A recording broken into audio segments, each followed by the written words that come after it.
Hi, Lisa Defazio here. Have you got a minute? Because I'd love you to come with me and meet the beautiful Cindy Phillips and her amazing time capsule house. She's got a little dog, a tiny little dachshund, and she's a bit excitable. Her name's Gigi, so she might say hi too. Let's go.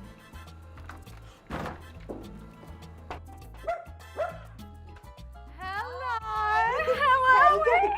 Good. Nice to see you. Nice to see you. Come out to the sun. Okay. So we're at your home. When was it built? Remind me again. It was built in 1956. All right, let's go. We're entering in. another world. Come in.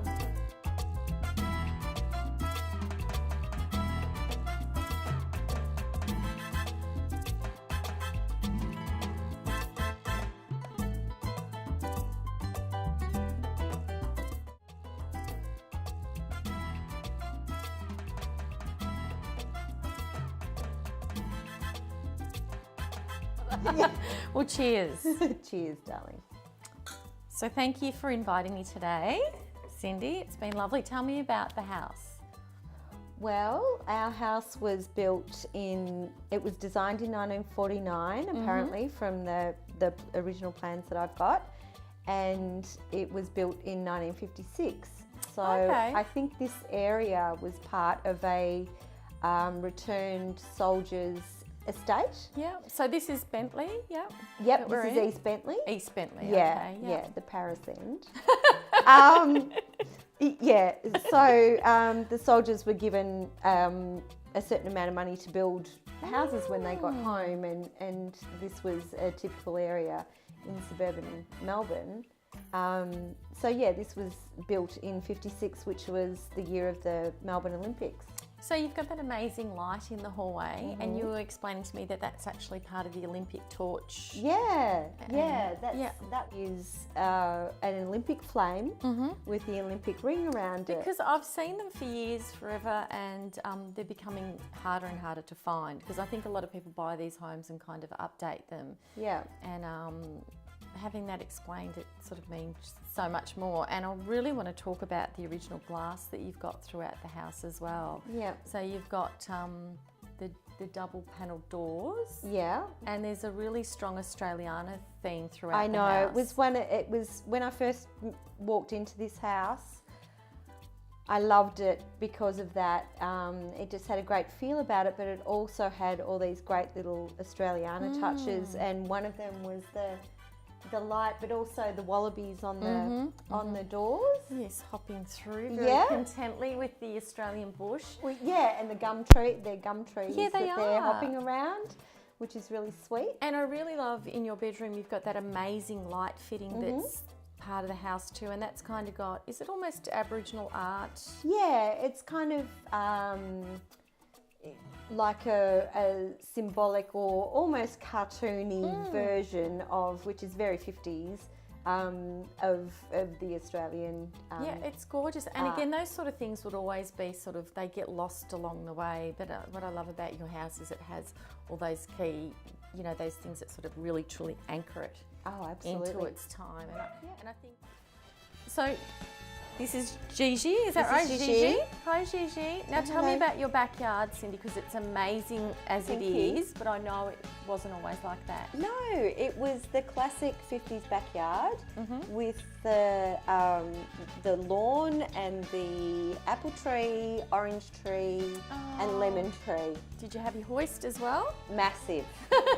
The world's biggest hills hoist. And did you swing on it? No, I don't know how it would have handled any weight, because it was so big. And because they had that really big mechanism. No, ours was push button. Oh, no way. So this was a very fancy house. It is a fancy house. Obviously, yeah. No, but I think they must have had about 25 kids, because it was a huge. Oh, right. So one of the really big. Horse, really, really big. Oh, gorgeous. And it was a shame when we had to get it. Did you have the strip just leading up to the hoist? Yeah. Did you have all that? Yeah. The concrete. Yeah. Which was gorgeous, but we decided that we wanted something a bit tropical and 50s, like a Bob Hope film. Which it totally is. I love I'm it. just waiting for someone to walk down the path or across the pond with their full suit on, serenading me. That would be nice. I know, it's pretty cute. And it's a really easy garden to look after, which is great. It's very tropical and cactus and succulent like you. Yeah. Exactly. And now, who did you you commissioned someone to do it? Because it's absolutely gorgeous. So. Yeah, thank you. Yeah. Matthew J. Nees. That's his business name, but he's now off the tools and he works for a design company. Right. And it was pretty much the first design that he did once I explained what we wanted, and he pretty much did it straight away, and we just said we love it, It's gorgeous. and the pond and everything. It's gorgeous. Yeah. So it's really established now, because some of those cacti are huge. Yeah. They dwarf me. So how long has it been in for the garden? About 15 years. Right. Yeah. Yeah. It's just stunning. Isn't this fun? It really is fun. I tell you what I did want to talk about was the visit, and how, when people had homes like this, a visit was very important. It was really, you were grateful to be invited to someone's house, and I'm really grateful to be here. And people went to trouble for you. You got on the phone, there was no text messaging. You said, or you wrote a letter, you said, I'll be there next Thursday at 4 o'clock. And you were there. There were no change in plans, and it was a different world, and we're just lacking that, I think. Yeah. I think I loved the phrase when I was a kid, we've got visitors. Yeah. And that meant that the day was taken up with, preparing for people to come over, and I love that. And I still really love that. And I love people to step into my world and for me to look after them for that day. I totally feel that. Yeah. I mean, and I've got my mimosa here, which is great, and some club sandwiches. And is that the egg? Tell me what we've got here. Well, just... Because I love it. I love it. Thank you. Just a bit of ham and cheese. Pickle. Yeah.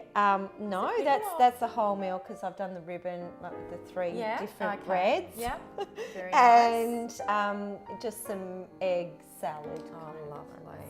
Traditional, but easy.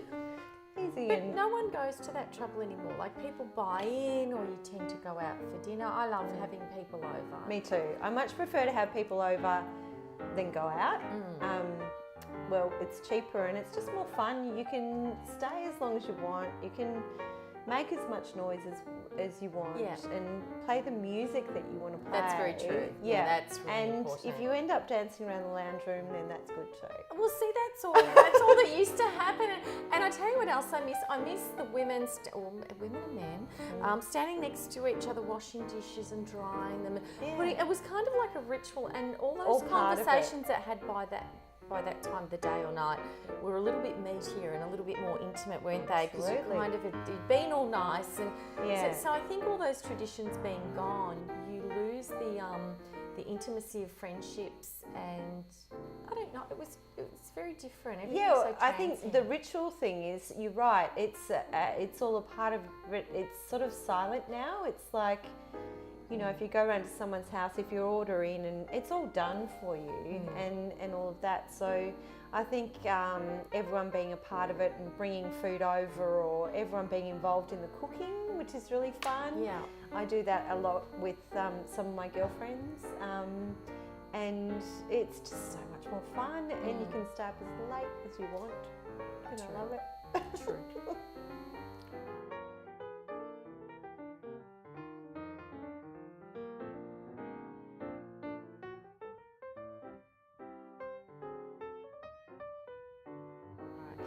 I also wanted to touch on when there was the visitor or the visit, or even when the ladies just caught up. Often they'd bring the flowers from the garden with a bit of tin foil around it. I still do that. That's so nice. Well, I went up and down my street, because I don't have a floral garden looking, because I was hoping to bring that. Yeah. Or you'd bring the sponge, and you might, if you like the person enough, you'd let them in on the recipe. But it was always very coveted, wasn't it? That sort of cooking and.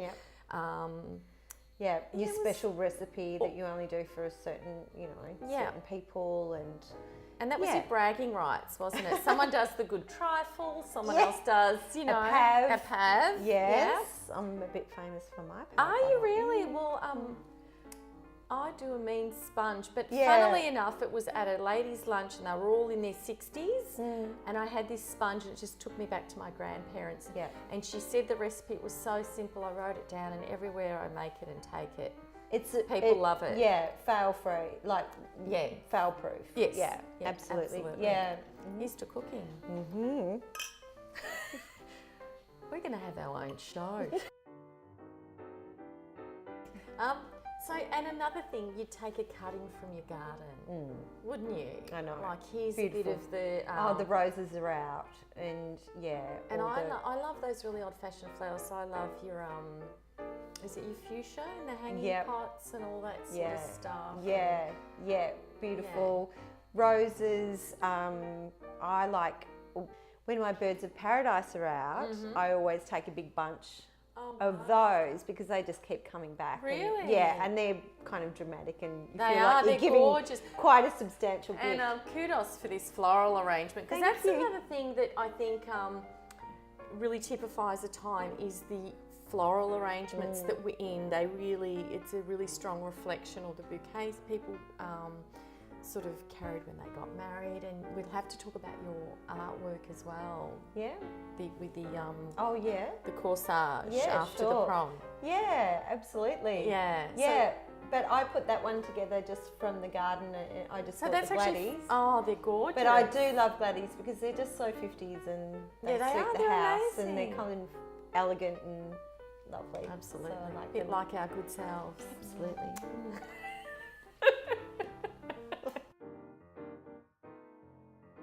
So you live the vintage life, which is very fabulous, and you've got this car. What am I sitting in? This is old Bess. This is my old girl, and I've had her for about 25 years. And my brother built it to drag race, and wanted to get it out on the road to drive normally, and the cops, of course, just laughed at him. So I bought it from him, and it's been in the family ever since. So what are we? It's a 1956 Holden, so it's an FE. An FE. Yeah. Wow. So this would be really rare, and it's so original, and it purrs like it's actually very quiet. Yeah. She's beautiful, and once she warms up, she's just great, and it's great to drive. You know, it's really comfortable, and I had it lowered a little bit, so it's easier for me to steer and everything. So has it got power steering? No. Oh wow! No, it So hasn't. you really feel the drive. Yeah, you really have that driving experience. It's so different to driving a modern car, but I try and drive it as much as I can, and I love it. Yeah, I love it. Great stuff. So thank you, Cindy, for having me in your beautiful It's home. my pleasure, Lisa. It's been fun. It has been fun. So I've had my vintage visit with Cindy Phillips. Yep. And we're about to head off. So subscribe and I'll see you next time. See ya. Bye.